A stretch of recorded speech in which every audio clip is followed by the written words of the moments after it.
Picture a war zone where nothing moves without someone noticing. Dust, rotors, engine noise, radio chatter, all of it gives you away. But every so often, troops in Afghanistan started catching a shape overhead that should not have existed. No roar, no markings, just a pale flying wing drifting above the mountains like a ghost that refused to cast a shadow. They started calling it the Beast, a ghost built by people who never wanted the world to know it existed. This was not a missile carrier or a headline drone. It was the RQ-170 Sentinel, a stealth scout designed for missions too sensitive for satellites and too dangerous for pilots. It watched nuclear sites, tracked insurgents, and slipped into places where detection was not just unlikely, it was nearly impossible. Then, in 2011, the impossible happened. The Beast was caught, intact, and everyone wanted to know how a ghost got pulled out of the shadows. This video unpacks the real story behind the Sentinel, the night it fell, and why its capture shook intelligence agencies across the planet. To understand how a drone became a rumor before it became a headline, you have to go back to the early 2000s, when the CIA and the US Air Force were asking for something that did not officially exist. Predators were too loud, too exposed, too vulnerable. Satellites could see everything, but only on their schedule. Commanders needed a watcher that could slide into defended airspace, stare for hours, and slip back out without anyone knowing it was there. So the request landed on the desks at Lockheed Martin's Skunk Works, the group that brought the world the U-2, the SR-71, and the F-117. Their answer was unlike anything in the drone fleet. A tailless flying wing meant to erase radar reflections. No external weapons, no bulky pylons. Smooth skin hiding classified sensors. Even the engine was buried to muffle heat and sound. The Air Force gave it a name, RQ-170 Sentinel, but almost everything else stayed behind closed doors. Small fleet. No public photos. Only a brief confirmation after journalists caught wind of it. It was engineered to appear everywhere and be noticed by no one. And then, one day, it appeared where nobody expected it to be seen at all. Around 2007, a strange silhouette started showing up in grainy photos from Kandahar airfield. Aviation forums exploded overnight. The shape was not Pakistani. It was not American in any known catalog. A pale flying wing sitting among helicopters and cargo planes made zero sense. Troops started calling it the Beast, partly as a joke, partly because no one could figure out what it was doing there.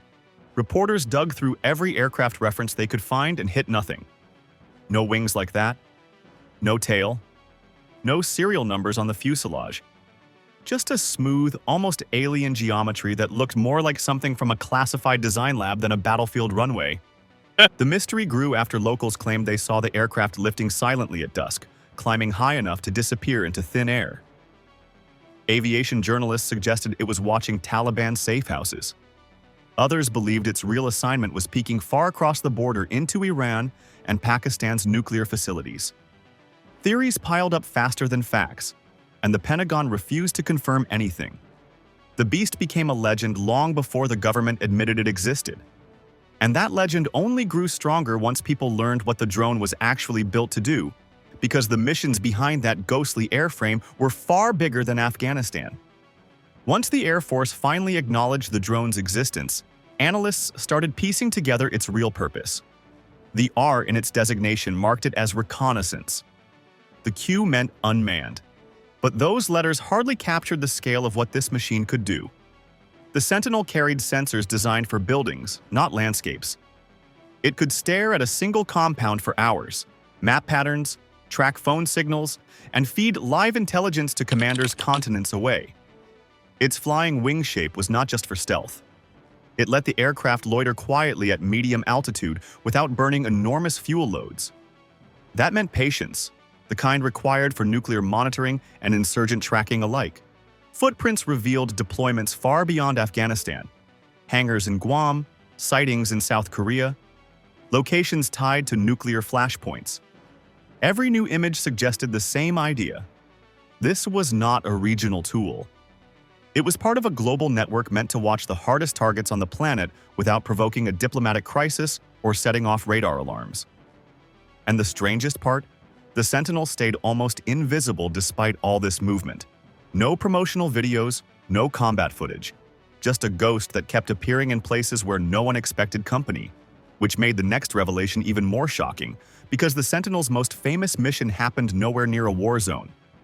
In 2010, intelligence officers were piecing together a puzzle from grainy satellite shots and intercepted conversations. A walled compound in Abbottabad did not match the neighborhood around it. No phone lines, high walls, a man who never stepped outside. Something felt wrong. To confirm their suspicions, they needed an aircraft that could get close without lighting up every radar in Pakistan. So a Sentinel started circling above the city. Quiet, high, patient. Its sensors captured unusual foot traffic, a courier's routine, and heat signatures inside the building. Analysts in the United States watched every frame.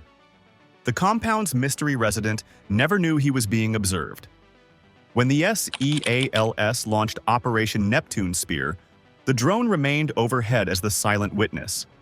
It monitored helicopter routes, guarded the perimeter from unexpected movement, and fed real-time intelligence back to the command center.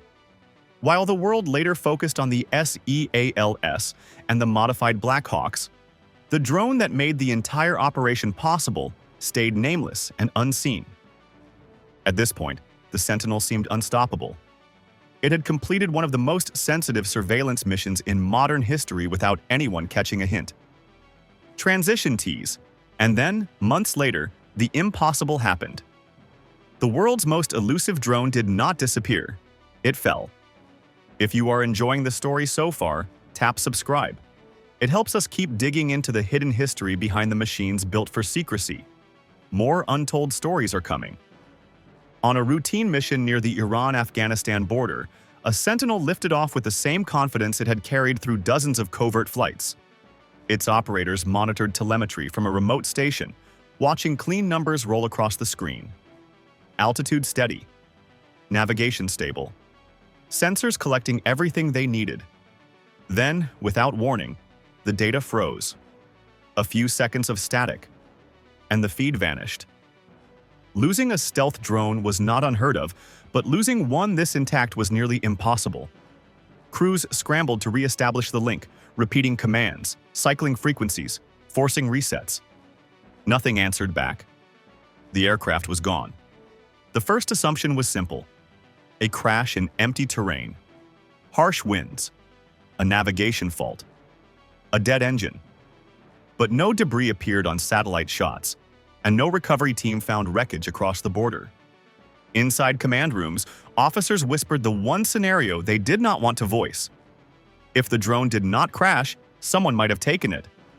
And that possibility became harder to ignore when Iranian state media made its announcement. Because what Iran showed the world did not look like scrap metal. It looked whole. Days after the aircraft vanished, Iran held a televised event that stunned analysts worldwide. On a raised platform sat an RQ-170, not a burned shell, not a broken wing. A drone so intact that engineers paused the footage and zoomed in, trying to find any damage at all. The pale wings, the smooth skin, even the landing gear covers looked untouched. Iranian officials claimed they had brought the drone down safely. They said electronic warfare teams intercepted its signals and guided it to a controlled landing. It sounded theatrical, almost boastful, until foreign intelligence agencies confirmed the shape on TV matched the Sentinel's classified design. In Washington, the reaction was not shock, it was disbelief. Presidents do not usually acknowledge black aircraft, but this one forced a response. President Obama publicly asked for the drone back. Iran laughed, saying they would consider it if the United States apologized. Instead, Iranian factories began producing toy replicas and parading them through the streets. What rattled US planners was not the propaganda. It was the condition of the airframe. A drone built to avoid detection seemed to have landed softly enough for its secrets to remain inside, and that raised the question that still divides experts. How did Iran get control of it? Iran's explanation sounded dramatic. They claimed they jammed the drone's control link, forced it into autopilot, and then tricked its navigation system by feeding it a counterfeit GPS signal. According to their account, the aircraft believed it was approaching its home base and descended straight into Iranian hands. The story spread fast, partly because it mixed two frightening ideas: stealth vulnerability and cyber warfare meeting in midair. U.S. officials rejected the claim.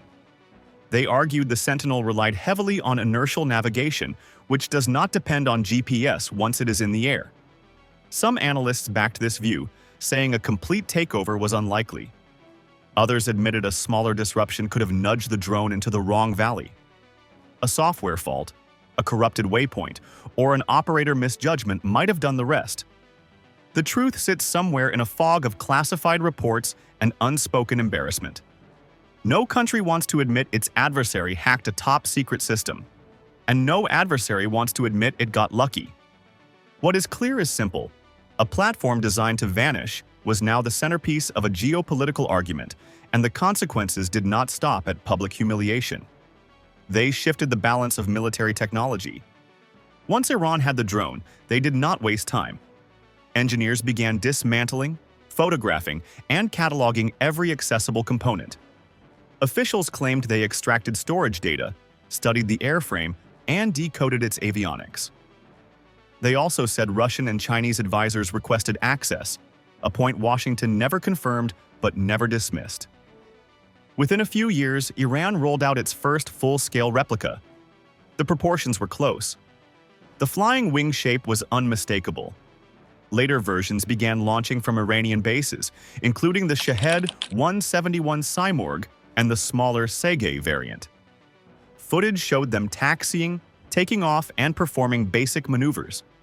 Western analysts debated how capable these copies were, but none denied the influence of the captured Sentinel. Then came battlefield appearances. Israeli forces shot down Iranian flying wing drones shaped suspiciously like the RQ-170 during cross-border skirmishes. Footage from Syria and Yemen suggested more prototypes had entered regional conflicts. Even if the systems were less advanced, the silhouette of the Sentinel was now part of Iran's military identity. A drone originally designed to keep eyes on hostile nations ended up teaching those same nations how to build their own. But the Sentinel's final legacy was not the clones. It was the lesson its capture forced the U.S. to confront. After the Abbottabad mission, the Sentinel looked untouchable. After its capture, it became a cautionary tale. Military planners realized stealth was not an invisibility cloak. It reduced signatures, but it did not erase risk. A drone that penetrates deep into hostile territory must assume one thing: one day, it might not come home. The RQ-170 pushed intelligence gathering into a new era. It proved a silent aircraft could watch nuclear sites, track insurgent networks, and support special operations without tipping off radar networks. But it also proved that once a platform falls into enemy hands, its design stops being a secret and becomes an instruction manual. Its capture accelerated research into hardened data links, improved fail-safes, and more autonomous navigation systems. It pushed the United States toward the next generation of stealth drones, with heavier encryption, smarter routing, and tighter operational safeguards. The Sentinel still flies, but its shadow is different now. Every mission carries the memory of a soft landing in enemy territory, and every new drone carries design changes meant to prevent that moment from happening again, because the RQ-170 was not just a spy that got caught. It was a ghost that rewrote the rules of staying hidden. Thanks for watching, and if you want more unseen stories from the shadows, make sure you are subscribed.